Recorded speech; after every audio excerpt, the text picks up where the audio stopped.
Hello, my loves, and welcome back to Along the Spiritual Journey. So, I have watched so many people get on the bandwagon of talking about how being positive or being happy can be detrimental. And I recognize that there's times where people can overcompensate, most definitely. But I feel it's the same for negativity. I think we're so used to the default of negativity that it's easier to stay negative and try to force someone into a narrative of them needing to prove a point or teach you something that you don't believe or have yet to been introduced to. It is not the world's responsibility to prove anything to you. I've said this so many times and times and times again to so many different people. Anytime I see someone in a conversation and they're having maybe a small debate and one person is just harping on prove it, prove it, prove it, prove it. Who are you for me to prove it to? You know what I mean? It's like you want me to prove something to you that you don't believe in. So therefore, who are you for me to prove something to?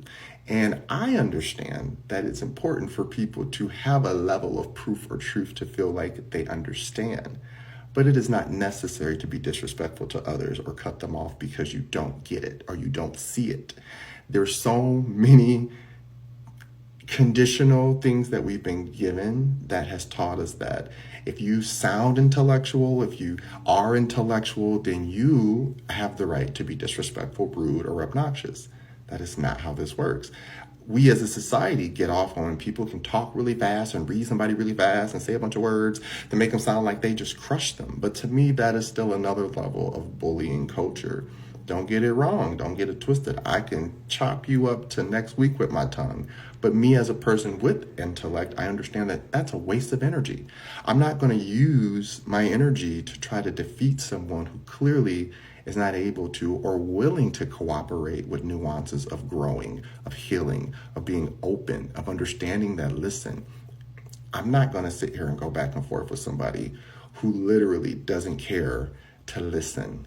There are too many excuses for us to let go and watch people suffer because we don't understand the emotional condition versus just allowing ourselves to be open to things happen, let them. And then when you see how it happens, you learn from it.